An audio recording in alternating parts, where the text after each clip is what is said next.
Hare Krishna. So recording கொஞ்சம் லேட்டாக ஆரம்பிச்சிருக்கேன், மறந்து போயிட்டேன். I'm very sorry for that. Okay, so வெவ்வேறு நரகங்களோட பேர்களும் என்ன தவறுகள் செஞ்சா அங்கே இருப்போம் அப்படின்றத போன வாட்டி பார்த்தோம்.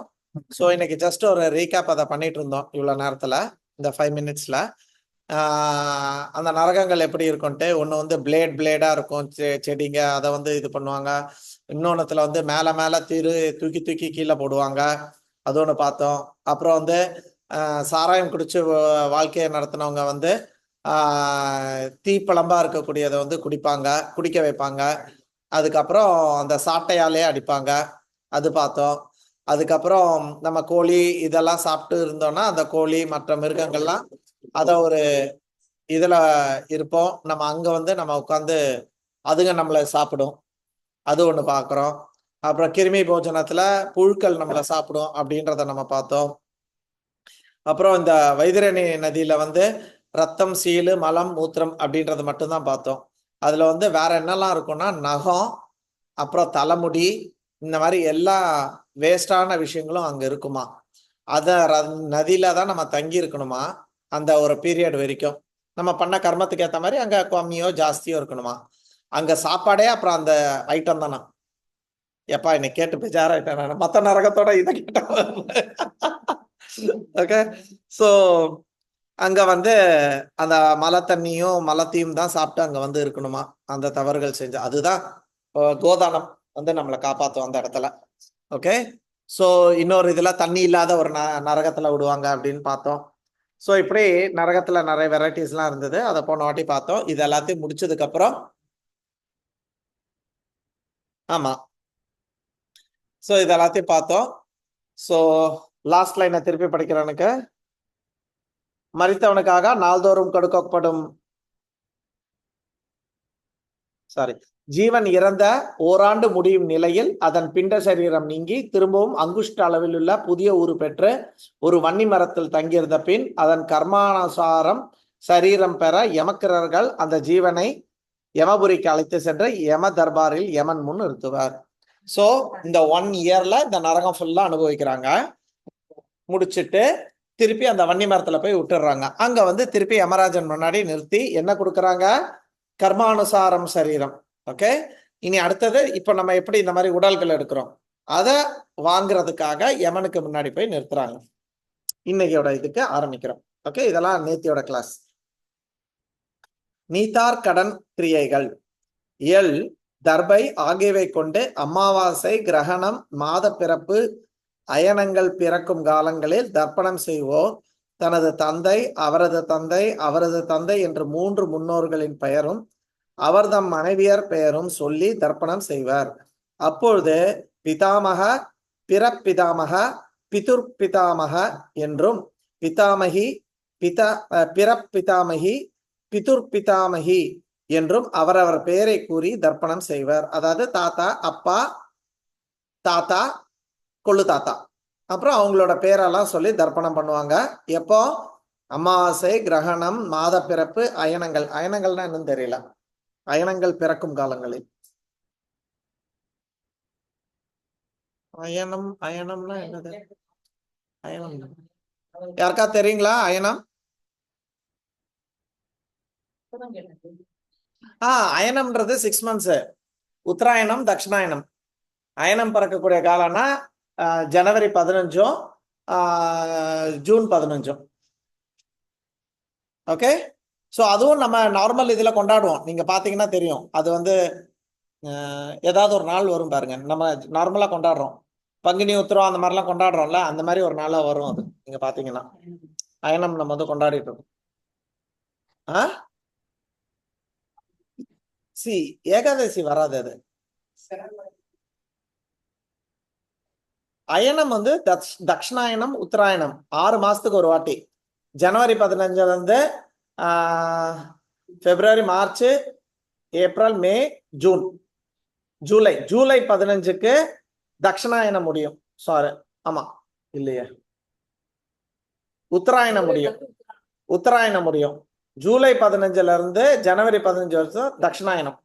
ஸோ ஜூலை 15க்கும் ஜனவரி 15க்கும் அயனங்கள். அந்த நாளிலையும் நம்ம வந்து தர்ப்பணம் பண்ணணும். என்னைக்கெல்லாம் அமாவாசை, மாத பிறப்பு, அப்புறம் இந்த தட்சிணாயனம் உத்தராயணம் அது பிறக்கிற அன்னைக்கு இந்த தாத்தா, அப்பா, தாத்தா, கொள்ளு தாத்தா பேரு, பாட்டி, இந்த 3 தலைமுறை இவங்களோட பேரு. ஓகே, அததான் பிதாமகி, பரபிதாமகி, பிதுர் பிதாமகி இவங்களுக்கெல்லாம் பெயர்களை கூறி தர்ப்பணம் செய்வர். இது தந்தை வழி பெற்றோருக்கு செய்யும் முறை. அதே போல தாய் வழி முன்னோர்களுக்கும் மாதாமக, மாத்து பிதாமக, மாத்துர் பிற பிதாமக என்றும், மாதாமகி, மாத்துர் பிதாமகி, மாத்துர் பிற பிதாமகி என்றும் கூறி தர்ப்பிப்பர். அதாவது அவர் தாயின் தந்தை, அவர் தந்தை, அவர் தந்தை என்ற தாயின் தாயார், அவர் தாய், அவர் தாயின் தாய் என்பவர்கள் குறித்து தர்ப்பணம் செய்வார். சோ இப்படி 2 வழியிலையும் 3 தலைமுறைக்கு தர்ப்பணம் பண்றாங்க. இது குறித்து கருடனும் சந்தேகமல பகவானிடம் அவர் வினவினார். அதாவது தாயை, ஒரு நிமிஷம், அதாவது தாயை பெற்றவள், அவளை பெற்றவள், அவளை பெற்றவளுக்கும் மற்றும் தந்தையை பெற்றவள், அவளை பெற்றவள், அவளை பெற்றவளுக்கும் உயிரோடு இருக்கையில் தாய் தந்தை மரணம் அடைந்தால் அவர்களுக்கு புத்திரன் எவ்வாறு பிண்டம் சேர்க்க வேண்டும் என்று கூறி தக்க பதிலை அளிக்குமாறு வேண்டினான் கருடன்.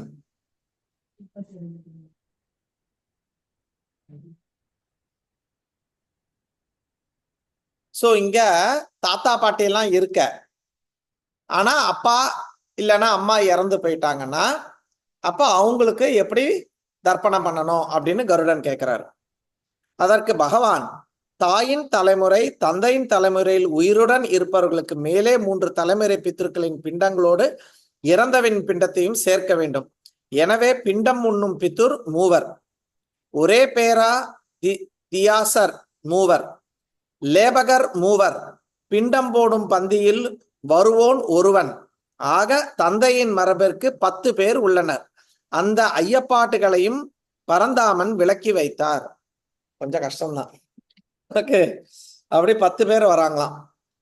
10 பேர் எப்படி வரும்? அப்பா அம்மா, அப்பா வழியில அப்பா, அப்பாவோட அம்மா மனைவி, தாத்தா, தாத்தாவோட மனைவி, கொள்ளு தாத்தா, கொள்ளு தாத்தாவோட மனைவி, அப்ப 6 வந்துருது. இந்த பக்கம் அம்மா சைட்ல அதே மாதிரி 6 6 6 12 வருது. 10ன்னாங்க.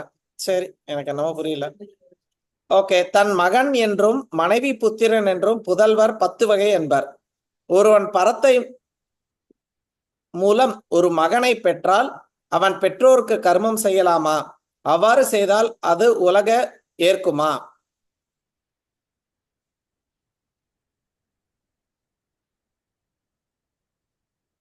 பரத்தை மூலம் ஒரு மகனை பெற்றால், பரத்தைனா அப்படியா வேற வேற மூலியமா இல்லீகலா? சரி, ஓகே.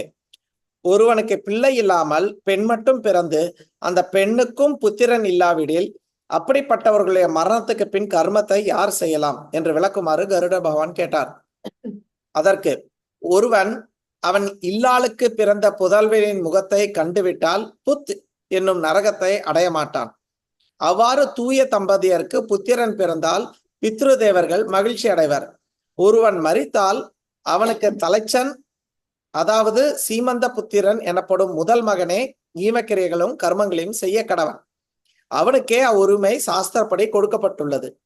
மற்ற புத்திரர் பலர் இருப்பினும் அவர்களுக்கு அவ்வுரிமை கிடையாது. இகலோக வாழ்விற்கு மட்டும் அவர்கள் சாதகமாக இருக்க கடவர். ஆனால் அவர்கள் இறந்த தகப்பனை குறித்து சில கர்மாக்களையும் சிரத்தங்களையும் செய்ய கடவர். மரிக்கும் போது ஒருவன் தன் பேரன் அல்லது கொள்ளு பேரன் பார்த்தவன் நல்லுகலங்களை அடைவான். மரிக்கும் போது ஒருத்தங்க பேரனையோ அல்லது கொள்ளு பேரனையோ பார்த்தா நல்லுலகங்கள் அடைகிறாங்க.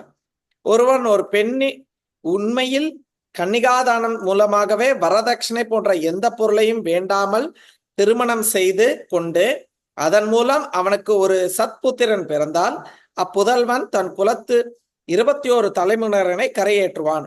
அவனே அவன் பெற்றோருக்கும் கர்மம் செய்ய தக்கவன். ஆனால் காதர் கிளத்தி அல்லது காம கிளத்தியின் மகன் சிறிது கர்மம் செய்யலாமே தவிர அப்படியின்றி மேலும் தொடர்ந்து முற்றும் செய்வானேயானால் அப்படி செய்பவனும் இறந்தவனும் நரகத்தில் சேர்வர். ஆனால் ஆண்டுதோறும் ஸ்ராத்தம் செய்யலாம். சோ ஃபுல் இது அவங்களுக்கு பண்றது இல்ல, ஆண்டு மட்டும் பண்ணிக்கலாமா? ஆனால் பெற்றவனின் தலைமுறையில் உள்ளோருக்கு ஒன்றும் செய்யக்கூடாது. ஆனால் தானங்கள் செய்யலாம். பெற்றோருக்காக அந்தணர்களுக்கு போஜனத்திற்கு பதில் அரிசி தானம் தரலாம். சத்புத்திரன் தீர்த்த யாத்திரை செய்யலாம். பித்ருரை குறித்து அன்னரூபம், ஆமரூபம் போன்ற ஹிரண்மய ரூப ஸ்ராத்தம் செய்யலாம். சோ இது வந்து ஹிரண்மயனா தங்கத்துல ரூபம் பண்ணி அவங்களுக்கு வந்து கொடுக்கலாம்.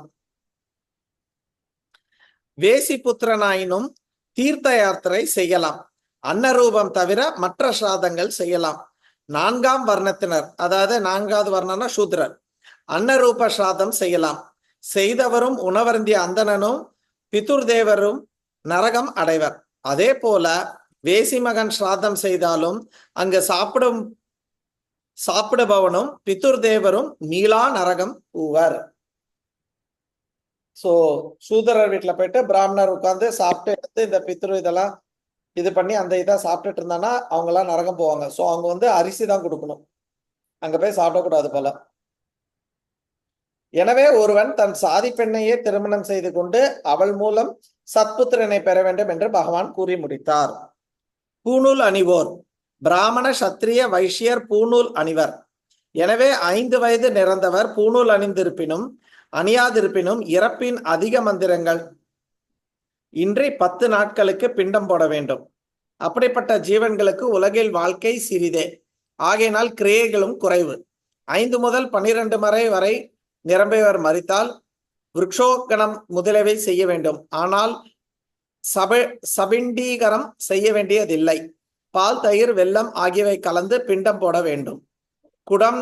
குடை, தீபம் ஆகியவற்றை தானம் செய்ய வேண்டும். அப்படி செய்யாவிட்டில் அந்த ஜீவன் மறுபிறவியில் மரமாக பிறக்கும். அந்த மரம் நெல் குத்தும் உலக்கை ஆகும். அப்படியின்றி பூநூலை இடது பக்கம் தரித்து கொண்டு எல் தர்ப்பை கொண்டு ஏகோதிஷ்டம் போன்ற ஸ்ராதங்களை செய்தால் மரித்த ஜீவன் மறுபிறவில் நற்குலத்தில் தோன்றி நிறைத்த ஆயுளுடன் வாழ்வான். அவனுக்கு அவனுடைய ஆன்மாவே மகனாக நல் புதல்வனாக பிறக்கும். தனக்குத்தானே புத்திரனாகிறான் என்று வேதம் கூறுவதால் அவனுடைய தந்தையும் தந்தை மாய்ந்தால் மகனும் கர்மம் செய்யலாம். மகன் தந்தையை போல் உள்ளான் என்பதற்கு என்ன காரணம் தெரியுமோ? சூரியன், சந்திரர்கள் முறையே பகல் இரவில் குடத்து நீரில் பார்த்தால் அவற்றின் பிம்பம் தெரிகிறது. அதனால்தான் பிள்ளை தந்தையை உரித்து வைக்கிறான் என்று சொல்துறை ஏற்பட்டது. அதனால் தந்தையின் சிறப்பு அம்சங்களே மகனுக்கு ஏற்படுமே தவிர குருடர், செவிடர் போன்ற குறைபாடு உள்ளவருக்கு குழந்தையும் அப்படியே பிறக்காது. ஓகே, தந்தையின் சிறப்பு அம்சம் மட்டும்தான் வருமா. தந்தை வந்து கூனோ குருடோ இருந்தாலும் மகன் வந்து கூனா இருப்பான், குருடா இருப்பான்றது அவசியம் இல்லையா. ஓகே, கருடனுக்கு சில ஐயங்கள் தோன்றின. ரிக், யஜுர், சாம, அதர்வண வேதம் கற்றோர் அனுதினமும் அத்தியனம் செய்வது இந்த யஜ்ஞம், அதாவது பிரம்ம யஜ்ஞம். அத்தியஜ்ஞம் செய்கையில் தான் கற்ற அந்த வேதத்தை உச்சரித்தாலே பிரம்ம யஜ்ஞம் ஆகும். மற்ற இனத்தாருக்கு புராண, இதிகாச, தர்ம சாஸ்திரங்களை படித்தலும் கேட்டலும் பிரம்ம யஜ்ஞம் எனப்படுகிறது. அதாவது பிராமணர்களுக்கு வந்து பிரம்ம யஜ்ஞம் என்னன்னா அவங்க வந்து வேதாலாம் படிக்கணும். ஆனா பிராமணன் அல்லாதவர், மற்ற இனத்தார், பிராமணன் இல்லாதவர்கள் வந்து புராண, இதிகாசம். புராணம்ன்றது நம்ம ஏற்கனவே பார்த்தோம், 18 புராணம் இருக்கு. 6 சத்துவகுணம், ரஜகுணம், தமகுணத்துல இருக்கு. ஸ்கந்த புராணம், சிவபுராணம், லிங்க புராணம், பௌஷ்ய புராணம், நாரதிய புராணம், பத்ம புராணம், விஷ்ணு புராணம். இந்த புராணத்தெல்லாம் படிக்கணும். அதுக்கப்புறம் இந்த புராணங்கள், இதிகாசங்கள் வந்து 2, ராமாயணமும் மகாபாரதமும். தர்ம சாஸ்திரங்களையும் படித்தலும் கேட்டலும் அவங்களுக்கு பிரம்ம யஜ்ஞம். பிராமணர்களுக்கு வந்து வேதம் படிக்கணும், நம்மளுக்கு வந்து வேதம் படிக்க வேண்டாம், ஆனா நம்ம வந்து இதெல்லாம் பண்ணணும் அப்படின்றாங்க.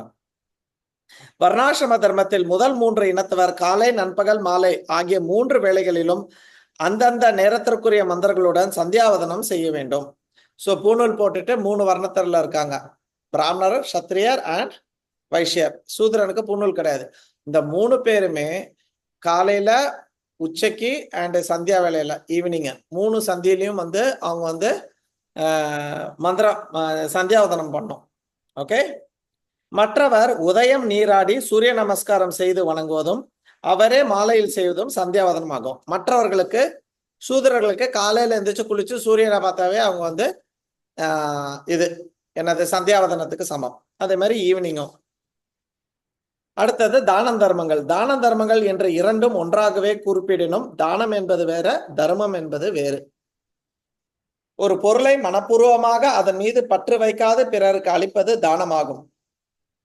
மனம் விரும்பி மற்றவர்களுக்காக கோயில் கட்டுதல், குளம் வெட்டுதல், நந்தவனம், பழத்தோட்டம் போன்றவற்றை ஏற்படுத்துதல் தர்மம், அறம் எனப்படும். சோ தானம்ன்றது வேற, தர்மம்ன்றது வேற. தானம்னா நம்ம கிட்ட இருக்கக்கூடிய ஒரு ரொம்ப பிரியமான பொருளை அதுல எந்த விதமான அட்டாச்மெண்ட்டும் இல்லாம ஒருத்தங்களுக்கு தேவைன்னா அதை கொடுக்கறது, இது தானம். தர்மம் அப்படின்றது நம்மளோட பணங்காசை வச்சுக்கிட்டு அதுல வந்து தேவைப்படுற இடத்துல கோயில்களோ குளங்களோ நந்தவனமோ பழத்தோட்டமோ பண்ணி கொடுக்கறது, இது தர்மம். சூரிய சந்திர கிரகண காலத்தில் கொடுக்கும் தானத்தால் தானம் செய்த ஒருவன் சொர்க்கம் என்னும் புண்ணிய லோகத்தை அடைவான். ஸோ சந்திர கிரகணம் சூரிய கிரகணத்துல நம்ம வந்து என்ன பண்ணணும், இந்த மாதிரி தானம் பண்றது ரொம்ப ரொம்ப உச்சிதம். இத மாதிரி புனித நீராடுறது, கங்கையோ அந்த மாதிரி இடத்துல போய் நீராடுறது ரொம்ப நல்லது. அதுக்கப்புறம் சாஸ்திரம் படிக்கணும், நாமம் ஜபம் பண்ணணும். இது எல்லாமே வந்து கிரகணத்துக்கு அப்புறம் பண்ண வேண்டிய வேலைகள். தேசகால பாத்திரத்தன்மை உணர்ந்து அளிக்கப்படும் தானம் கோடி புண்ணியம் ஆகும். அதாவது தானன்றது எல்லாருக்கும் கொடுக்கணும்னு இல்லை, தேச கால பாத்திரம்.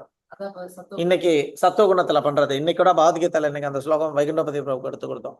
ஸோ என்ன சொன்னாங்க, எந்த நேரத்துல கொடுக்கணும், யாருக்கு கொடுக்குறோம், எந்த இடத்துல இருந்து கொடுக்குறோம், இது எல்லாமே முக்கியம். ஓகே, இடமும் முக்கியம், ஆளும் முக்கியம், நேரமும் முக்கியம். அதெல்லாம் பார்த்து கன்சிடர் பண்ணி ஒருத்தன் கொடுக்குறான்னா அவன் சத்துவகுணத்துல இருக்கான். பாதிக்கத்திலையும் போட்டிருக்குது.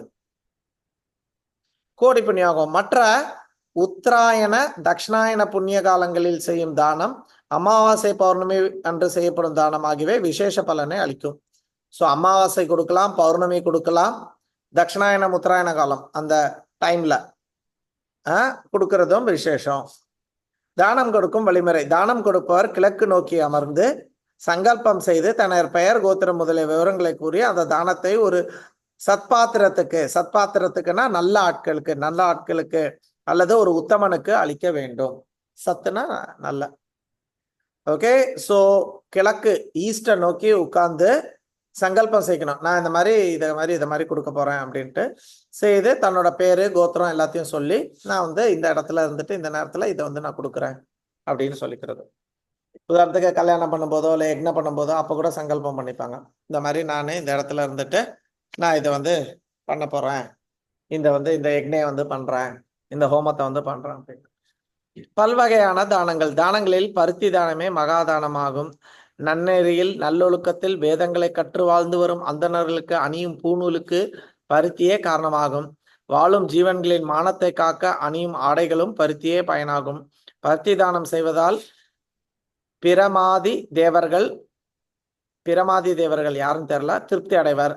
மற்றும் அவன் பூவுலகை நீத்தவுடன் சிவலோகம் பிராப்தம் பெற்று சகல குண சம்பனனாய் உலகில் அரசனாய் பிறந்து புகழுடன் நெடுங்காலம் வாழ்ந்து சொர்க்கம் அடைவான். புகழுடன் நெடுங்காலம் வாழ்ந்து சொர்க்கம் அடைகிறான். யாருன்னா பூநூலுக்காக பருத்தி கொடுக்குறவன். ஓகே, அதே மாதிரி ட்ரெஸ் கொடுக்கறதும் அந்த பருத்தியோட இதுதான் இருக்குது. ஓகே, ஸோ அதை மாதிரி ஒரு நல்ல பிராமணனுக்கு அதை மாதிரி அவங்களுக்கெல்லாம் நம்ம கொடுக்கும்போது அவங்க பிரம்மாதி தேவர்கள் வந்து அவங்க வந்து ஹாப்பி ஆகி அவங்க இதை முடிஞ்சதுக்கு அப்புறம் சிவலோகம் போறாங்க. இந்த தானம் பண்ணவங்க சிவலோகம் போய் அங்கிருந்து திருப்பி நல்ல ஒரு பவர்ஃபுல்லான பர்சனாலிட்டி இங்க வந்து புகழோட வாழ்ந்து திருப்பி சொர்க்கம் அடைகிறாங்க. நிலதானம், கோதானம், ஆதானம்னா என்னன்னு தெரியாது, பூதானம், பட் கோதானம் ஆல்ரெடி போட்டாச்சு. ஓகே, இங்க அதான் போட்டிருக்கு. நிலதானம், கோதானம், ஆதானம், பூதானம், சொர்ணதானம், தானிய தானம் செய்வோரின் மகாபாவங்களும் தொலைந்து விடும். ஸோ இந்த மாதிரி தானம் எல்லாம் பண்ணும்போது நம்மளோட பாவங்களும் குறையிறது. பாத்திரம் இருந்து தானம் கொடுக்க வேண்டும். சிறந்த அந்தணர்களே தானம் பெறக்கூடிய தகுதி பெற்றவர் ஆவார். ஜீவ மரணாவஸ்தையில் உள்ள போதே தானம் செய்யின் அதற்கு அப்பலன் ஏற்படும். எனவே பாத்திரம் இடம் காலம் அறிந்து தானம் செய்தல் நன்மை பயக்கும். ஸோ நம்ம உயிரோட இருக்கும் போது நம்ம வந்து பண்றது நல்லது அப்படின்றாங்க. எனவே வாழுங்காலங்களே தான் மகிழ்ச்சியாகவும் இன்பமாகவும் இருக்கும் போதே தானங்களை செய்ய வேண்டும். அதையும் அவனது சத்புத்திரன் அறியுமாறு அவன் ஒப்புதலுடன் செய்ய வேண்டும். சத்புத்திரன்னா அவனோட நல்ல மகனோட பர்மிஷனோட நம்ம நல்லா இருக்கும் போதே, கண்ணா நான் இந்த மாதிரி இவ்வளவு தானம் கொடுக்குறேன், அப்புறம் அவனும் அதை ஒத்துக்கணும். இல்லைன்னா அவனுக்கு வந்து எப்பா சொத்தெல்லாம் இப்படி தானம் பண்ணி நிற்கிறேப்பா அப்படின்னு சொல்லிட்டு இருக்க கூடாது. எருமைக்கடா தானத்தின் போது அத்துடன் ஏராளமான பொருட்களுடனும் செய்ய வேண்டும். எருமைக்கடாவை வந்து நம்ம தானம் கொடுக்குறோன்னா அதோட நிறைய பொருட்களை சேர்த்து கொடுக்கணுமா. வெற்றிலை பாக்கு புஷ்பத்துடன் தானம் செய்ய யமதூதர்கள் மைந்து ஜீவனை துன்புறுத்த மாட்டார். ஏதாவது தானம் பண்ணும்போது அதுல வெத்தலை பாக்கு பூ எல்லாம் வச்சு கொடுக்கணும். ஜென்ரலா பண்ணுவாங்க, பார்த்துருக்கீங்களா? நம்ம பிராமின்ஸ் எல்லாம் கூட பாத்தீங்கன்னா நம்ம அவங்க வீட்டுக்கு போனாலும் சரி என்ன பண்ணுவாங்க, பிளவுஸ் கொடுப்பாங்க. அதுல வந்து பாத்தீங்கன்னா முக்கியமா வெத்தலை பாக்கு பூவை வச்சு ஒரு பழம்லாம் வச்சு வந்து கொடுப்பாங்க. ஈவன் பூர்ணமத்தை செய்வாங்க. ஹோப்ஃபுல்லி அவங்க அந்த நவராத்திரி டைம்ல கொலு டைம்ல they do all these things. நார்மலா போனவே அவங்க இதை வந்து தேடி கண்டுபிடிச்சு பண்ணிடுவாங்க. ஓகே, சோ இது ரொம்ப நல்லது அப்படின்னு சொல்லியிருக்காங்க. ஆடைகளை தானம் செய்வதால் எமக்கின்கர்கள் ஜீவனுக்கு நல்ல உருவத்துடன் தோன்றுவர். நம்ம ட்ரெஸ் எல்லாம் தானம் பண்ணோம்னா அவங்க வந்து ஹாப்பியா வர்றாங்க. அடுத்து வைனதேயன் மானிட உயிரிலிருந்து உயிர் எவ்வாறு நீங்கிறது. சோ வைனதேயன் யாரு? வைனதேயன் கருடன். கரெக்ட். கருடன் மானிட உயிரிலிருந்து உயிர் எவ்வாறு நீங்குகிறது என்ற வினவ விஷ்ணு விளக்கலானார். அடுத்து இந்த உயிர் எப்படி எடுக்கிறாங்க, ரொம்ப டெக்னிக்கலா கேட்கிறாரு. ஓகே, மரண சமயத்தில் ஒருவன் உடலில் இருந்து உயிர் பல வகைகளில் பிரிகிறது. கண், மூக்கு, ரோமத்வாரங்களில் வழியாக நீங்கும். ஞானிகளுக்கு கபாலம் வழியாகவும் பாவிகளுக்கு ஆசன வழியாகவும் நீங்கும். ஓகே, அந்த ஜீவன் வந்து பிராணன் வந்து மூக்கு, கண்ணு, நம்மளோட வேர்வை துவாரங்கள், கபாலம், ஆசனவாய் இது வழியா நீங்குமா. ஓகே, ஞானிகளுக்கு கபாலத்துல இருந்து போகுமா, பாவிகளுக்கு வந்து ஆசனத்துல இருந்து போகுமா. அதற்கு பின்னர் மரக்கட்டை போல் பூதாத்மகம் ஆகும். அதனால் உலகின் பஞ்சபூதங்களில் ஒடுங்கிவிடும். 5 கர்மேந்திரங்களும் ஞானேந்திரங்களும் மனதுடன் ஒன்றும். அதாவது நம்ம பாடி வந்து மரக்கட்டை மாதிரி ஆயிடுமா. அப்புறம் நம்ம பாடி இஸ் மேட் ஆஃப் பஞ்சபூதம், நீர், நிலம், நெருப்பு, காற்று, ஆகாயம். இது அப்ப இந்த பாடி வந்து அதோட இதுக்கு அது வந்து சேர போயிடுமா. ஓகே, நெருப்போட போகும், பூமியோட போகும். அந்த மாதிரி நம்ம இருக்கக்கூடிய எலமெண்ட்ஸ் எல்லாம் போகுமா. அப்புறம் நம்ம வந்து மொத்தம் 24 எலமெண்ட்ஸால செஞ்சிருக்கோம்னு சொல்லியிருக்காரு பகவத்கீதையில. ஞானேந்திரியங்கள் 5, கர்மேந்திரியங்கள் 5, இதெல்லாம் மனம், புத்தி, அகங்காரம் இதெல்லாம். சோ இந்த கர்மேந்திரியங்களும் ஞானேந்திரியங்களும் மனதோட ஒன்றுவிடும். அதனாலதான் நீங்க பாத்தீங்கன்னா நம்மளுக்கு நேச்சுரலாவே அடுத்த இதுல பாத்தீங்கன்னா அதோட ஒரு வாசனை இருக்கும். ஏன்னா அந்த ஒரு கேரி ஓவர் இருக்கும். provided we get a human birth immediately. சேத்தனன் ஜீவாத்மா, அதாவது சேத்தனன்னா காமத்தால் மறுபிறவையை அடைகிறான். ஏற்கனவே இது நம்ம பேசியிருக்கோம். நம்மளோட அவாதான் நம்மளோட அடுத்த பிறவியை நம்மளுக்கு கொடுக்கிறது. எவ்வளோ அவா இருக்கு அந்த லெவலுக்கு நம்மளுக்கு அடுத்த பிறவிகள் கூடிக்கொண்டே போகிறது. புண்ணியம் செய்தோரின் ஜீவன் பஞ்சேந்திரியங்கள் அமைந்த ஒரு திவ்ய தேகத்தில் புகும். நல்ல புண்ணியம் செஞ்சவங்க இந்த நல்ல பஞ்சேந்திரியங்கள்லாம் சூப்பரா இருக்கக்கூடிய ஒரு நல்ல உடல் வந்து அவங்களுக்கு வந்து கிடைக்கிறது. எனவேதான் மெய்யோடு சார்ந்த அனைத்தும் எரிக்கப்படுகின்றன அல்லது புதைக்கப்பட்டு நசுக்கப்படுகின்றன. சோ நம்ம பாடியை வந்து இதனால்தான் நம்ம எரிக்கிறோம், புதைக்கிறோம் அப்படின்றாரு.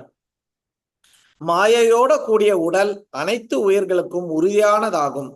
அனைத்துலக தேவதைகளும் அவ்வுடலிலேயே உள்ளனர். தானத்தை பெறுவோர் வடக்கு நோக்கி அமர்ந்து அத்தானம் பெற்றுக்கொள்ள வேண்டும். சோ தானம் கொடுக்கிறவங்க வந்து கிழக்கு நோக்கின்றது. ஓகே, தானத்தை பெறுறவங்க வடக்கு நோக்கி அமர்ந்து அத்தானத்தை பெற்றுக்கொள்ள வேண்டும். அமர்ந்து அவ்வாறு தானம் அளிப்பவர் நீண்ட ஆயுளும் பல் வளங்களும் பெறுவர். தான பொருள் 10 ஆகும். ஓகே, சோ தானம் கொடுக்கும் போது கிழக்கு நோக்கியும், தானத்தை நம்ம பெறும்போதும் உட்கார்ந்து வாங்கணுமா, உட்கார்ந்து வடக்கு நோக்கி உட்கார்ந்து அதை வந்து நம்ம வாங்கிக்கணுமா. சோ நம்ம இப்படி இது கிழக்கு இப்படி இருந்தாங்கன்னா இந்த பக்கம் உட்கார்ந்து இப்படி வாங்கணும் போல. உட்கார்ந்துதான் அவங்க சொல்லலாம். நம்ம கீதா மாமி வீட்டுல அப்படி பண்ணுவாங்க. கீதா மாதாஜி இருக்காங்க இல்லையா, அவங்க வீட்டுல வரலட்சுமி நோன்பு இந்த கோலுக்கு எல்லாம் போனா எல்லாருக்கும் கிஃப்ட் தருவா. சோ அந்த மாதிரி உட்கார்ந்து வாங்க சொல்லுவாங்க பிள்ளைங்களா எங்களை எல்லாரும். அப்புறம் தான வகை வந்து மொத்தம் 10 கொடுக்கலாம். பல் வகையில இருக்கு.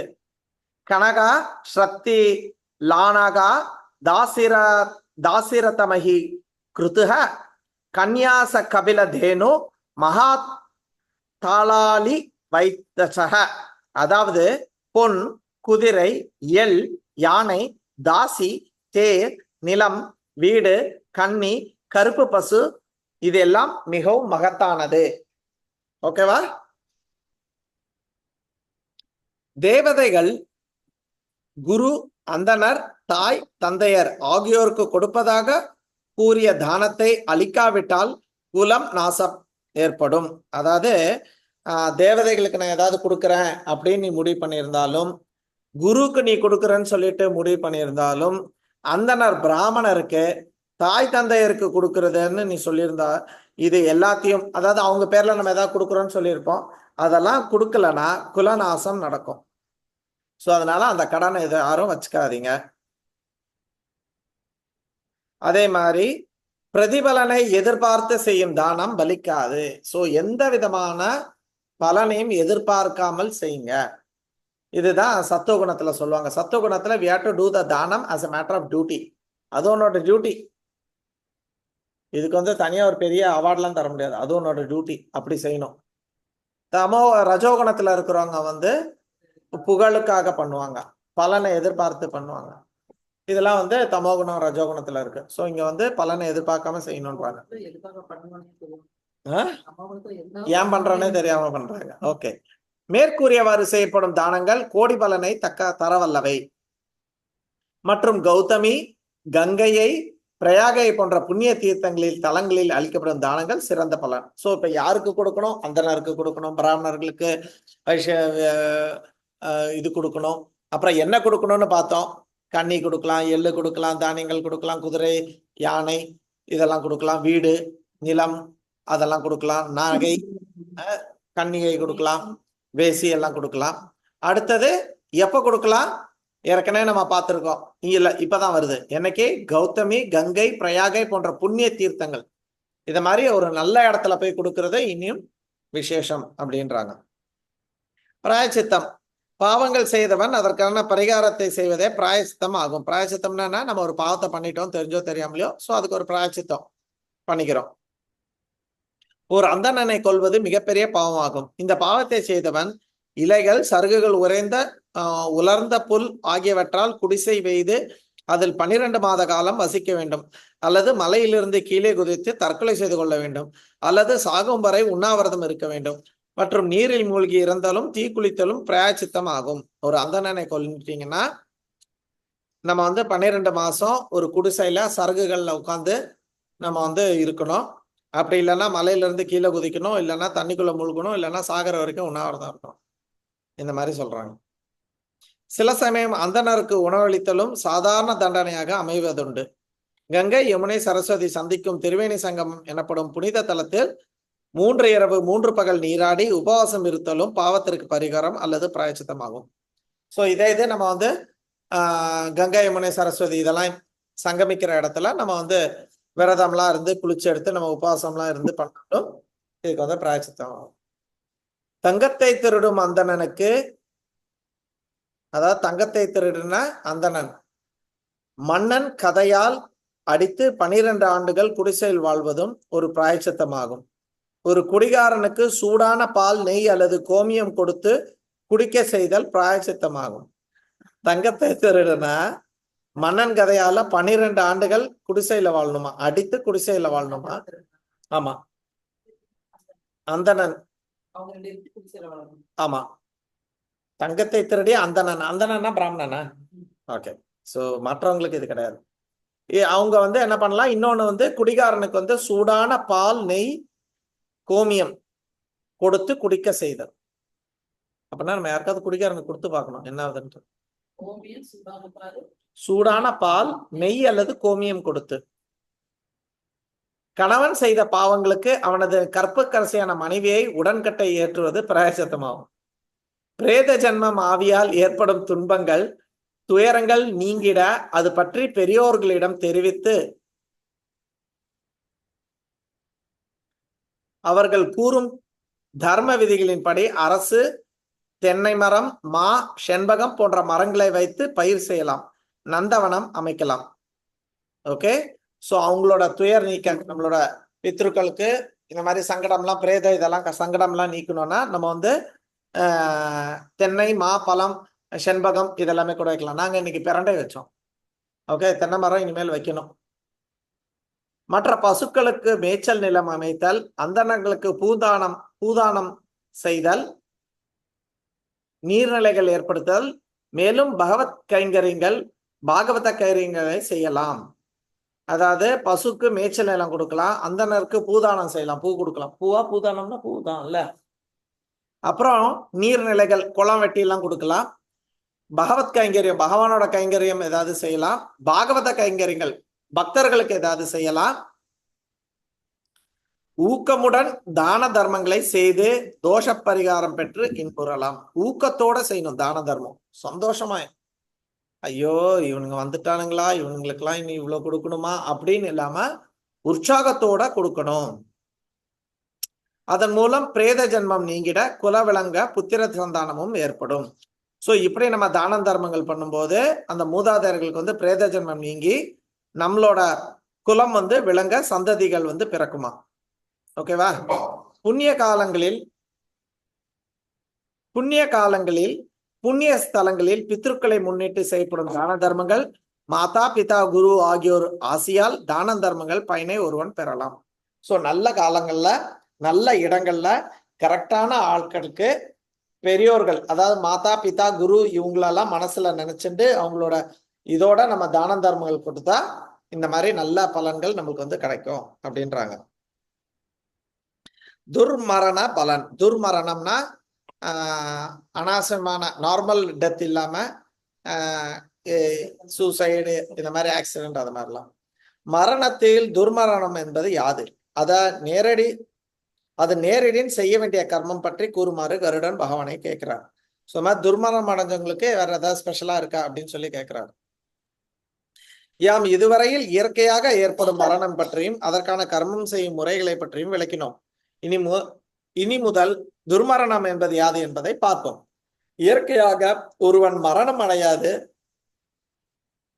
சுருக்கு கயிறிலோ, நஞ்சுண்டோ, தீக்குளித்தோ, வைரப்பொடி உட்கொண்டோ, புது டைப்பா இருக்குல்ல, பறவைகள் கொத்தியோ, மாடு முட்டியோ, நீரில் மூழ்கியோ, மிருகங்கள் கடித்தோ, குஷ்டரோகம் போன்ற கொடிய நோயினாலோ, மிலேச்சர் சண்டாளர்களால் அடிக்கப்பட்டு இறந்தாலோ, தீட்டு ஏற்பட்டு நீராடாமல் மரித்தாலோ அப்படிப்பட்டவர் மரணம் துர்மரணம் எனப்படும். ஓகேவா. விஷத்தை சாப்பிட்டவங்க, தூக்கத்துல தொங்குனவங்க, தீ குளிச்சவங்க, வைரப்பொடியை தின்னவங்க, பறவைகள் கொத்தி, மாடு முட்டி, நீர்ல மூழ்கி, மிருகங்கள் கடிச்சு, இல்லைன்னா பயங்கர கொடியமா நோய்களால இறந்து போனால் அது துர்மரணம். இவ்வாறு துர்மரணம் அடைந்தார்கள் நரகம் ஏற்படும், ஆசௌச்சம் இல்லை. எனவே உடனடியாக செய்ய வேண்டிய கர்மாக்களும் இல்லை. அத்தகையோருக்கு நாராயண பலி செய்த பிறகே மற்ற கர்மங்களை செய்ய வேண்டும். சோ ஃபர்ஸ்ட் இந்த மாதிரி ஆளுங்களுக்கு நாராயண பலி கொடுக்கணுமா. ஓகே, அது என்னன்னு கேட்காதீங்க. இறந்தவன் அந்த நாராயண் 6 திங்களுக்கு பின்னரும், அதாவது 6 திங்களுக்கு பின்னர்னா 6 நாளா இல்ல 6 மாதம்.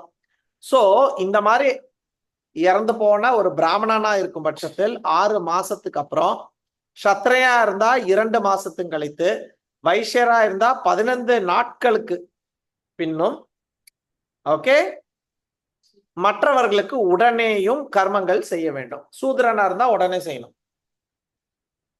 நாராயண பலியை கங்கை அல்லது யமுனை கரையிலோ, நைமி சரணத்திலோ, புஷ்கர கஷேத்திரத்திலோ அரசமர புஷ்கர கஷேத்திரம் எங்க இருக்கு? புஷ்கர கஷேத்திரம் புஷ்கரா புஷ்கரா புஷ்கரா எங்க இருக்கு? புஷ்கர்ன்றதே ஒரு இடம் தான், ஒரு தீர்த்தம். 4 இதுல 1. ஐ திங்க் உஜ்ஜைன்ல இருக்குன்னு நினைக்கிறேன் புஷ்கர். இல்லைன்னா தனியா வருமான்னு தெரியல. எங்க இருக்குன்னு பாருங்க தங்கம். ஓகே, எது எந்தெந்த இடத்துல? யமுனை கங்கை கரையில, இல்லைன்னா நைமிஷரணத்துல, புஷ்கரத்துல, அரசமர நிழல் அல்லது இல்லத்திலோ, மாட்டு கொட்டையிலோ. ராஜஸ்தான் இந்தியா புஷ்கர். இது இந்த பிரம்மாவோட இடம். அஜ்மீர்ல இருக்கும். அஜ்மீர்ல இருக்கு புஷ்கர். ஓகே, சோ இந்த இடத்துல எல்லாம் நம்ம வந்து செய்யலாம். மாட்டு கொட்டையில செய்யலாம். இந்த இடத்துல எல்லாம் நாராயண பலி செய்யணும். வேத மந்திரங்களால் பகவானை துதி செய்தல் வேண்டும். தெற்கு முகமா இருந்து திவ்ய மங்கள விக்கிரக அனந்த கல்யாண பகவானே இறந்த ஜீவனுக்கு நற்கதை அளிப்பீராக என்று பிரார்த்தனை செய்து தியானம் செய்து பக்தியோடு பிராமணர்களுக்கு போஜனம் செய்வித்து தன் தன தானியம் மனமு வந்து அளித்திட பிண்ட தர்ப்பணம் ஆகியவை செய்தல் வேண்டும். சோ நாராயண பலி வந்து என்னன்னா, இந்த மாதிரி நல்ல இடத்துலயோ இல்ல மாட்டுக்கொட்டையிலயோ எங்கேயோ வேத மந்திரங்கள் எல்லாம் பகவானை சொல்லி அவங்களை புகழணும். உதாரணத்துக்கு புருஷ சுத்தம், பிரம்ம சமிதா, இந்த மாதிரி விஷயங்கள்லாம் அவரை சொல்லி அவரை புகழ்ந்து, ஓகே, தெற்கு முகமாக இருந்து இந்த பகவானோட திவ்யமான விக்கிரகத்தை வச்சு இதெல்லாத்தையும் செஞ்சு பிராமணர்களுக்கு வந்து போஜனம் கொடுத்து பிரசாதம் எல்லாம் கொடுத்து மனமும் வந்து தன தானியங்கள் எல்லாம் கொடுக்கணும். பணம் மற்ற விஷயங்கள்லாம் தானியங்கள்லாம் கொடுத்து செய்யறதுதான் நாராயணம். அதற்கு மறுநாள் பிரம்மன் உருவை வெள்ளியாலும், சிவன் வடிவை தாமிரத்தாலும், விஷ்ணு பிரம்மத்தை பொன்னாலும், யமன் உருவை இரும்பினாலும் செய்ய வேண்டும். அடுத்த நாள் வந்து பிரம்மன் வந்து வெள்ளி, சிவன் வந்து தாமிரம் காப்பர், விஷ்ணு வந்து கோல்டு, யமன் வந்து இரும்பு. இதெல்லாத்தையும் செய்யணும். அவற்றில் ஸ்ரீ அரியை மேற்கிலும், அயனை கிழக்கிலும், அரணை வடக்கிலும், இயமனை தெற்கிலும், மத்தியில் மரித்தவனையும் வைத்து 5 கும்பங்களில் நவரத்னங்களையும் பெய்து யக்னோபவித்தம் சாற்றி அலங்காரம் செய்து மேற்கண்ட கடவுளை குறித்து ஸ்ராதம் செய்து பிண்டம் வைத்து எண்வகை தானங்களை செய்து தாமிர பாத்திரத்தில் திலகமும் ஹிரண்யமும் வழங்க வேண்டும்.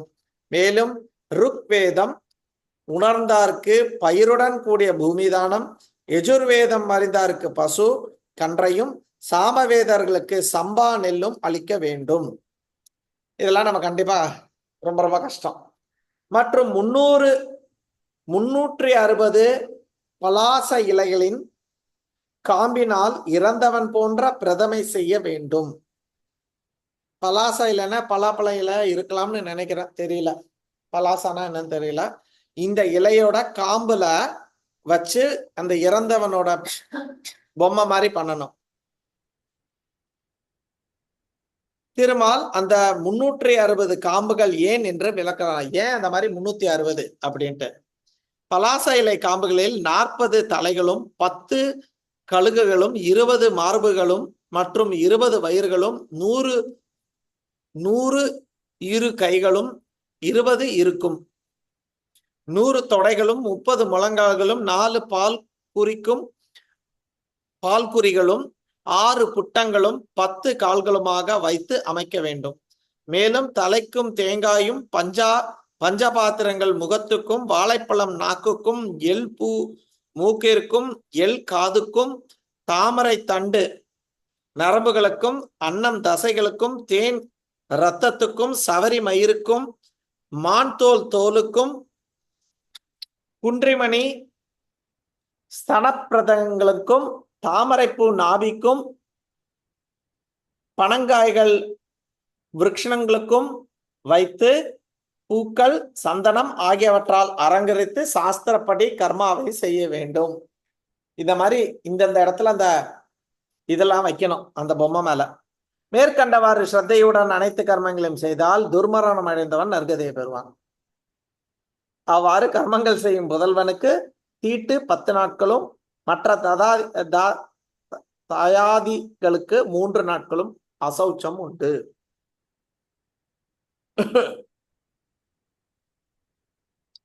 முற்பிறப்பும் மறுபிறவியும் ஒரு ஜீவன் முற்பிறவியில் இந்த பாவம் செய்தான் இல்லை புண்ணியம் செய்தான் என்று பகுத்தறிவதால் அறியக்கூடுமோ?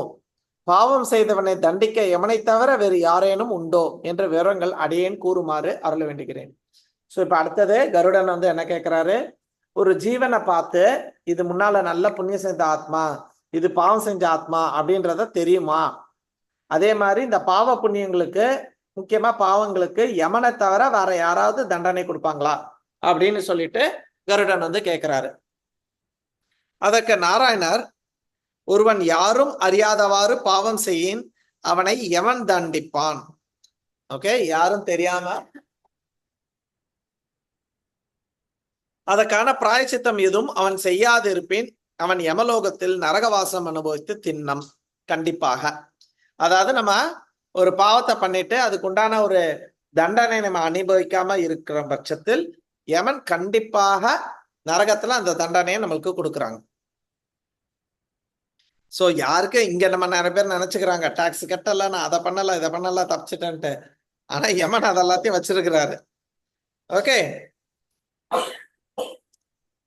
மேலும் நாய் நரி போன்ற பிறவிகளை எடுத்து அலைவான். மறுபடியும் அவன் மனித பிறவி எடுத்து முற்பிறவியில் செய்த பாவத்தை பல அறியுமாறு அடையாளம் காட்டி விடுவான்.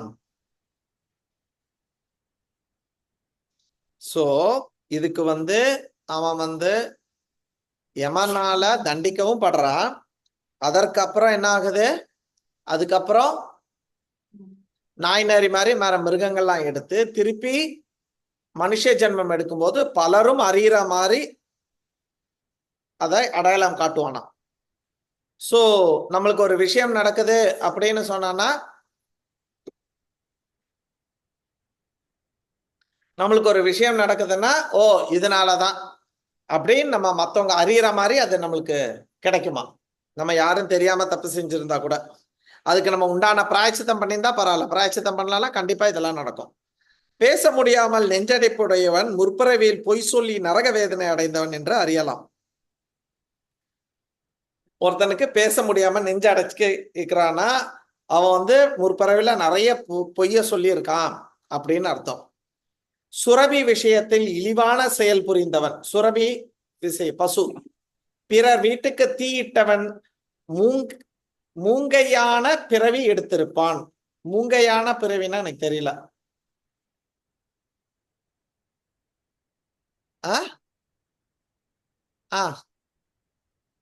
அப்படியா?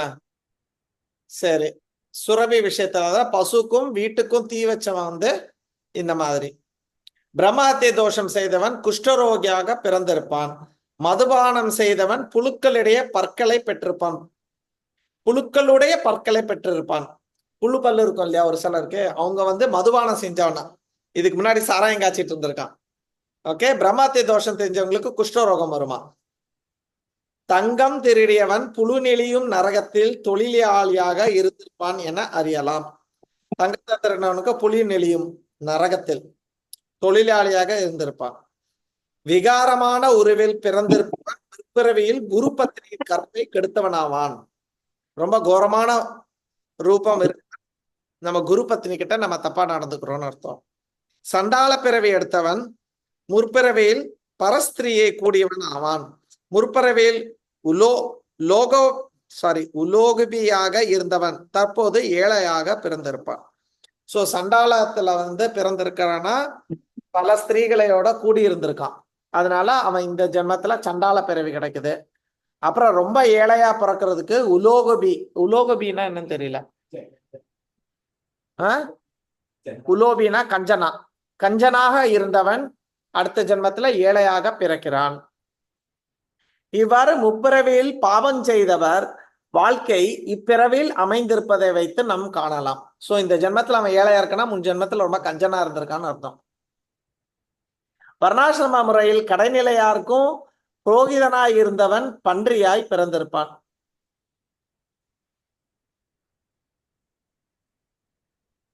அதாவது வர்ணாசிரம தர்மத்துல கடைநிலை ரொம்ப மோசமா இருக்கிறவனுக்கு புரோகிதனா ஒருத்தர் இருந்தான்னு வச்சுக்கோங்க, அவன் வந்து பன்றியா பிறக்கிறான்.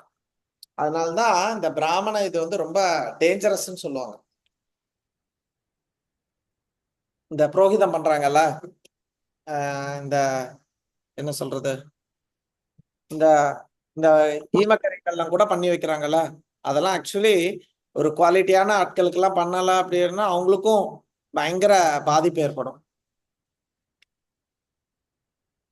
பல புரோகிதர்கள் இடையே உள்ள ஒருவன் பாவம் செய்தால் அது அப்புரோகிதர்கள் அனைவரையும் சேரும். ஒருத்தர் எல்லா புரோகிதருக்கு நடுவில் உட்காந்துட்டு பாவத்தை செஞ்சிருந்தானா அந்த பாவம் அவங்களுக்கு எல்லாருக்கும் மற்றவங்களுக்கும் பாதிக்குதான். அப்புரோகிதன் தனித்த ஒருவனாய் இருப்பின் அப்பாவ பலன் அவனையே சாரும். அவன் கழுதையாய் பிறப்பான். ஓகே, நீராடல் சந்தியாவதனம் இறைவனுக்கு பூஜை செய்யாதவன் காக்கையாக பிறப்பான். இல்லத்தில் உணவருந்தாமல் வெட்ட வெளியில் புசிப்பவன் குரங்காய் பிறவி எடுப்பான். எல்லோரையும் அச்சுறுத்தி வாழ்க்கை நடத்தியவன் பூனையாக பிறவி எடுப்பான். எல்லாரும் பயமுறுத்தி வாழ்த்துட்டு தானே பூனையா, வெளியில வெட்ட வெளியில உட்காந்து தின்னுட்டு இருக்கிறான் குரங்கான். ஓகே,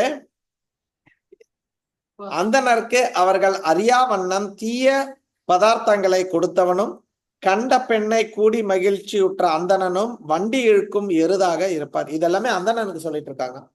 பிராமணர்கள் இந்த பாவத்தெல்லாம் செஞ்சா ஓகே, பிராமணர் யாரும் அறியாதவனும் மற்றவர்களுக்கு மற்ற அந்தணர்களுக்கு அவங்க சாப்பிடக்கூடாத விஷயங்களை சேர்த்து கொடுத்தா அவங்களுக்கு கண்ட பெண்ணோட கூடி மகிழ்ந்தாலும் அவங்கெல்லாம் எருதா பறக்குறாங்க, வண்டி இழுக்கிற எருதா, எரும மாடு காளை மாடா அந்த மாதிரி ஏதோ பறப்பாங்க. பிராமணனுக்கு பழைய சோறு கொடுத்தவன் குரங்கு பிறவி எடுப்பான். பிராமணனுக்கு பழைய சோறு கொடுக்க கூடாது. அனைவருக்கும் பகைவனானவன் குருடனாவான். எல்லார்கிட்டையும் பகைச்சிக்கிட்டு இருக்கிறவன் குருடன். புத்தகம் திருடியவன் பிறந்த சிறிது காலத்திலே குருடனாகி விடுவான். புத்தகத்தை திருடினவன். ஒரு உத்தம பிராமண குடும்பத்தை அழித்தவன் தன் பிள்ளைகளை எல்லாம் இழந்து தவிப்பான். உத்தம பிராமணனோட குடும்பத்தை அழிச்சவன். உண்மையில் பசித்து இருப்பவனை பார்த்தும் அன்னம் கொடுக்காமல் தவிக்க வைத்தவன் மக்கள் பெறாத பாவியாவான். பிறர் ஆடைகளை கவர்ந்தவன் திருடனாவான். பிறருக்கு நஞ்சு அளித்தவன் பாம்பாவான். நம்ம யாருக்காவது விஷம் கொடுத்து கொண்டு இருந்தோம்னா நம்ம பாம்பாக பிறப்போம். சன்னியாசியின் மனைவியை கூடி கழித்தவன் பிசாசாக பிறவி கொள்வான். குரு பத்னியை சுக்லீனா மாதாஜி ஹரிகிருஷ்ண பிரபு, எப்படி மாதாஜி இருக்கீங்க? நல்லா இருக்கேன் பிரபு, நல்லா இருக்கீங்களா? இல்ல வேலை மாதாஜி, நான் இன்னைக்கு ஸ்டேஷன் போக வேண்டியது, காணல. ஒரு மாசமா ஒரு ஆளை சாண்டிங்லயும் காணல, ப்ரோக்ராம்லயும் காணல. ஸ்டேஷனுக்கு போகலாம்னு நினைச்சேன் நானு. நல்லா இருக்கீங்களா பிரபு? நல்லா இருக்கேன் மாதாஜி, நீங்க எப்படி இருக்கீங்க மாதாஜி? நல்லா இருக்கேன் பிரபு. சரி, ஓகே, முடிச்சுட்டு பேசுங்க மாதாஜி. இந்தியாவில தான் இருக்கோம், அணுக்களாவும் இருக்காங்க. சரிங்களா? கண்டிப்பா பிரபு. ஏதோ கொஞ்சம் அசோசியேஷன் கொடுக்க மாதாஜி, இல்லைன்னா நாங்க வீணா போயிடுவோம் மாதாஜி. பிரபு என்னை பார்த்து சொல்லுங்க. உங்களை பார்த்து சொல்ல முடியாது மாதாஜி. நீ கரெக்ட், நீங்க வீடியோ ஆன் பண்ணால நான் உங்களை பார்த்து சொல்ல முடியும். இல்ல, இங்க 2 பேர் நான் மியூட்ல இல்லாம இருந்திருப்பேன் போல, எனக்கு தெரியல. 2 பேர் வந்தாங்க, நான் வாங்க உங்களுக்கு தான் போயிட்டு இருக்கு அப்படின்னு சொல்லிட்டேன். அதான் நீங்க பிடிச்சிட்டீனே. நாராயணா நாராயணா. சரி, சோ மேலும் நம்ம அப்படியே கண்டுபிடிப்போம். செல்ஃப் ரியலைசேஷனா நம்மளுக்கு இதெல்லாம் நம்மளுக்கு ஓகேவா? ஓம் தத் சத்.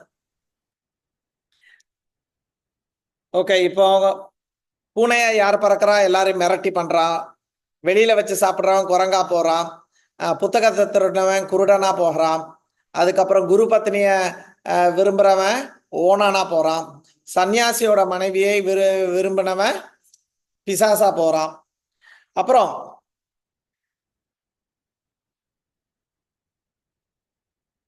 நீர்நிலைகள் ஏற்படுத்தி அவற்றை தூர்த்தவன். நீர்நிலைகளை கருங்குரங்கு வேணுமா?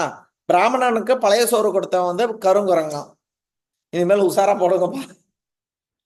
யாராவது வீட்டுக்கு வந்தாங்க, பிராமணர்கள் வந்தாங்கன்னா நல்லா சூடா. ஓ, அப்ப நம்ம செய்யலான்றீங்களா? சரி, ஓம் தத் சத். நம்மளும் செஞ்சிருவோமே, இதுல என்ன இருக்கு?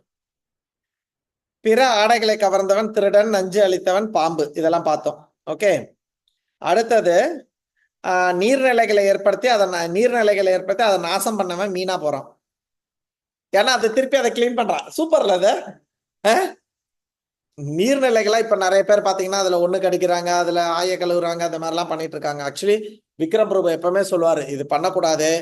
அந்த தேவதை வந்து ரொம்ப வருத்தப்படும். அந்த குளமோ அந்த ஆத்தோ இருக்கு, அது ஒரு தேவதை, அது வந்து ரொம்ப சங்கடப்படுமா. ஆனா இன்னைக்கு எல்லாருமே அப்படிதான் பண்றாங்க. முன்னாடி எப்படின்னா சொம்பு தண்ணி எடுத்துட்டு போயிட்டு காட்டுல போய் கழுவிட்டு எடுத்துட்டு வருவாங்க. இப்ப அப்படி கிடையாது. ஆய போயிட்டு அப்படியே ஆத்துல போய் உட்காந்து குளிச்சுட்டு அங்கேயே கழுவிட்டு நைஸா தண்ணி கடியில குளிச்சுட்டு வெளியில வந்துடுறாங்க. இப்போ இருக்கிற கண்டிஷன் இங்கே அந்த மாதிரி தான் பண்றாங்க. சோ அவங்க எல்லாம் என்ன பண்றாங்கன்னா அந்த ஆத்துல குளத்துல மீனா பிறந்து திருப்பி அவனை நீ தின்னு அதெல்லாத்தையும். சூப்பர். விஷத்தை கொடுத்தவன் பாம்பு. அநீதி இழைத்தவன் கோட்டானாக பிறப்பான். கோட்டான்னா அந்த அவுல்.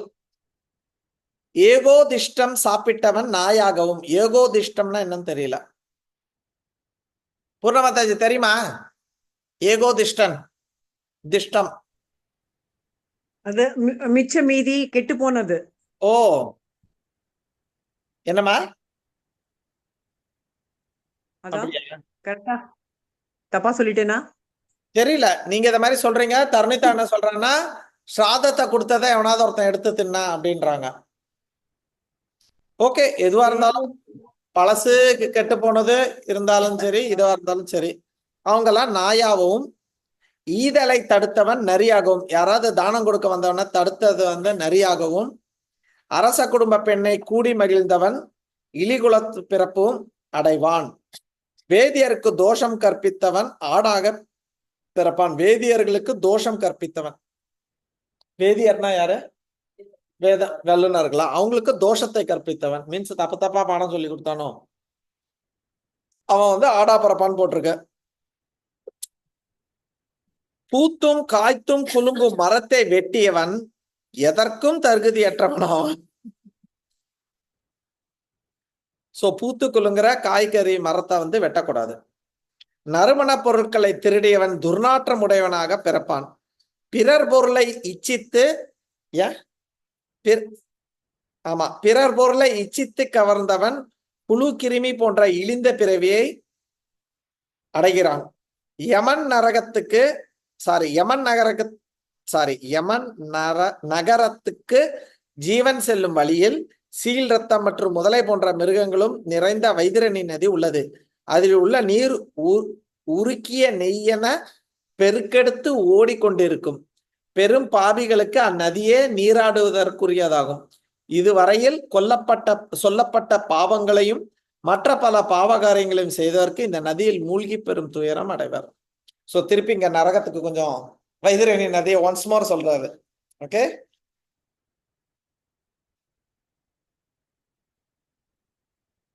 கருடா, தீவினை எதையும் செய்யாமல் நல்வினையே ஆற்றின் ஜீவன் சொர்க்கவாசம் பெற்று ஒரு புண்ணிய தலத்தில் உத்தம குலத்தில் பிறந்து சகல சாஸ்திரங்களை கற்றுணர்ந்த சம்பனனாய் தர்ம சிரத்தையோடு நற்பிறவியை பெற்று நல்வாழ்வு பெறுவான். சோ இங்க நல்ல கர்மங்கள் எல்லாம் நீங்க பண்ணுனா, புண்ணிய கர்மங்கள் எல்லாம் பண்ணுனா என்ன சொல்றாரு நாராயணரு? இறந்ததுக்கு அப்புறம் சொர்க்கம் போவ. இந்த நரகம்லாம் போகாம யமன் ஒண்ண வந்து சொர்க்கத்துக்கு அனுப்புறான். அங்க சொர்க்கத்துல நீ நல்லா வாழ்ந்து அதுக்கப்புறம் என்னாச்சு? இங்க வந்து பூலோகத்துல வந்து நல்ல குடும்பத்துல நல்ல தான தர்மங்கள் இருக்கக்கூடியதுல நல்ல வேத பாடங்கள் எல்லாம் படிக்கக்கூடிய நல்ல ஒரு பிராமண குடும்பத்துல நற்பிறவியோடு நல்வாழ்வு வாழ்வான். பட் நம்மளுக்கு என்ன வேணும்? பிறவியே வேணாம். உன் சொர்க்கமும் வேண்டாம், உன் நரகமும் வேண்டாம், எனக்கு இன்னொரு பிறவியும் வேண்டாம் அப்படின்னு இருக்கிறவன் பேசாம டெய்லி ஹரகிருஷ்ணா ஜபம் பண்ணுங்க, நைவேத்தியம் பண்ணுங்க, பகவானுக்கு சாப்பாடை வச்சு அதை சாப்பிடுங்க. 4 ரிலேட்டிவ் பிரின்சிபிள்ஸை ஃபாலோ பண்ணுங்க. குரு எடுத்துக்கோங்க. குரு முகாந்திரமா பகவானை வந்து போய் சேருங்க. இல்லைன்னா இதெல்லாம் செய்யணும். எல்லை கொடுக்கவா, தங்கத்தை கொடுக்கவா, இதை தூக்குறவா, அதை தூக்குறவான்னு இருக்கணும். எது ஈஸி? பேசாம ஹரே கிருஷ்ணா சாண்ட் பண்ணி பகவத்கீதை பாகவதம் கிளாஸ் எடுத்து பக்தர்களுக்கு அப்பப்போ போஜனம் எல்லாம் போட்டு வீட்டை வந்து பகவத்கீதை பாகவதம் சொல்றதுக்கு கொடுத்து டெய்லி பகவானோட பிரசாதத்தை சாப்பிட்டு அப்பப்போ முடியும் போது மாயாப்பூர், விருந்தாவன், ஸ்ரீரங்கம், திருப்பதின்னு போயிட்டு வந்தா எவ்வளவு ஈஸியா இருக்குது. இதெல்லாம் உட்கார்ந்து பண்றதுக்கு இது எவ்வளவு ஈஸி. கரெக்டா இல்லையா? என்ன சொல்றீங்க? Krishnaji, hello. Yes Ankita. Yeah, Hello. yeah, Hi, I can. Hi, yeah, can you hear me? yeah, I know you. Hi. Ram Prasad Namaste. Prabhu has told about you. Can you hold Yes, for a sir. minute? So I'll be finishing this chapter and I will send everybody. Yeah, sure. Yeah, you work in Qatar Airways, right? Yes. Yeah, from Lucknow. Okay, I'll be back to you in 2 minutes. Okay. I'm reading. No, take your time. Yeah, I'm reading Garuda Puran. Actually, my mother died some few days back. So Yeah. we are all together reading Garuda Puranam for her benefit, Okay. for everybody's No benefit. problem. Yeah, I'll be finishing in 2-3 minutes. Yeah, sure. தந்தை இறந்தபோது தீட்டு முடிவதற்குள் ஜனித்த மகன் தந்தை இறந்தபோது தீட்டு முடிவதற்குள் ஜனித்த மகன் கருட புராணத்தை கேட்டல் அத்தந்தை இன்பம் பேறு அடைய நல்ல. அதாவது அப்பா இறந்து போயிட்டாரு, இறந்து போய் அந்த தீட்டு முடியறதுக்குள்ள அம்மா மேபி கர்ப்பிணியா இருக்கலாம். ஸோ அம்மா வந்து ஒரு குழந்தைய பெருக்கும் போது அவங்க வந்து கருட புராணத்தை கேட்டாங்கன்னா அவங்க அப்பாவுக்கு நல்கதி அடையுது. ஓகே, தாய் இறந்த போது கேட்டால் தாய் புருஷ ஜென்மம் பெற்று சொர்க்கம் அடைவாள், பித்ருக்களும் நற்கதி அடைவாள். தாய் இறந்த போது இந்த கருட புராணத்தை நம்ம கேட்குமானால் அவங்க வந்து நற்கதி, பித்ருக்களும் அவங்களோட பித்ருக்களும் நற்கதியை அடைகின்றனர். அதே போல சங்கராந்தி, விஷு, கிரகண காலம், ஸ்ராத தினத்தில் இப்புராணம் படிப்பவர், கேட்பவர், படிக்க செய்வோர் தம் வாழ்வில் முடிவில் நற்பேறு பெற்று நல்லுலகுக்கு செல்வர். ஸோ இந்த மாதிரி சங்கராந்தி, விஷு, கிரகண காலங்கள்ல இந்த கருட புராணத்தை யாராவது படிச்சாங்களோ, யாராவது கேட்டாங்களோ, யாராவது படிக்க வச்சாங்களோ. ஸோ என்ன போட்டிருக்கு, கருட புராணம் செத்தா மட்டும் படிக்கிறது கிடையாது, இந்த மாதிரி காலத்துல எல்லாம் படிச்சிருக்கணும் நம்ம. ஓகே, அவங்க வாழ்வின் முடிவில் நல்ல கதி கிடைக்கிறது. ஜீவனின் யமலோகத்தை போக்குவதும் மோட்ச வழியை காட்டுவதும் ஆகிய சிறப்புகள் உடைய இப்புராணத்தை உலக நன்மையின் பொருட்டு உனக்கு நான் இப்பொழுது சொன்னேன். ஓகே என்று திருமகள் கேள்வன் திருவாய் மலர்ந்தருளியும் கேட்ட கருடன் அடியேன் பெற்ற பேரு என்று பெரும்பேறு என்று அதை கேட்ட அவன் நற்றவன் செய்வதாகவும் கூறி மகிழ்ந்தான். சோ இது எல்லாத்தையும் பகவான் வந்து நம்மளுக்கு சொல்றாரு. அதை வந்து கருடன் வந்து நம்மளுக்காக இதெல்லாத்தையும் கேட்டு தெரிஞ்சுக்கிறாரு. இதை திருப்பியும் சூத கோஸ்வாமி நைமிஷணத்துல சௌனக ரிஷி முனிவர்களுக்கு இதெல்லாம் சொன்னாரு. So chapter 28 is finished. எள் தர்ப்பை ஆகியவற்றின் பெருமை. ஸோ ஜென்ரலா நம்ம வந்து ஸ்ராத்தம் வந்து எள்ளும் தர்ப்பை இதெல்லாம் வச்சு கொடுக்கணும் இல்லையா? ஸோ அதோட விசேஷம் என்னன்றத நாளைக்கு பார்க்கலாம். ஓகே, ஹரே கிருஷ்ணா, ஹரியம் தத்சத். ஸோ இன்னைக்கு வந்து நம்ம முக்கியமா பார்த்தது என்னென்ன தானங்கள் பண்ணணும், அப்புறம் யாருக்கு பண்ணணும், அப்புறம் எப்போ பண்ணணும், அதுக்கப்புறம் யார் யாரு என்ன கர்மங்கள் பண்ணுனா, என்ன பாவங்கள் பண்ணுனா அவங்க மறுபிறவில என்னவாக இருக்கிறாங்க அப்படின்றத வந்து நம்ம பார்த்தோம். அதுக்கப்புறம் கருட புராணத்தை கேட்கறது, படிக்கிறது, ஒருத்தங்களை பாட வச்சது, இது எல்லாமே ரொம்ப ரொம்ப நல்ல விஷயம். இதை வந்து செத்த வீட்டில் தான் படிக்கணும்னு இல்லை, எல்லார் இடத்துலையும் அவங்க போட்டிருக்குது கிரகணம், அமாவாசை, இதை மாதிரி எல்லா நல்ல நாளிலையும் இந்த கருட புராணத்தை படிக்க சொல்லியோ கேட்க சொல்லியோ நாராயணர் வந்து சொல்றாரு, அட்வைஸ் பண்றாரு. Okay, any questions? Yeah, Ram Prasad Prabhu, I spoke to her, so it's okay. I will. Right, Prabhu. Yeah, Prabhu. Just to remind you, Prabhu, recording la irukku, Prabhu, so you can switch off the recording, Prabhu. Yeah, thank you so much, Prabhuji. Hare Krishna, Prabhu.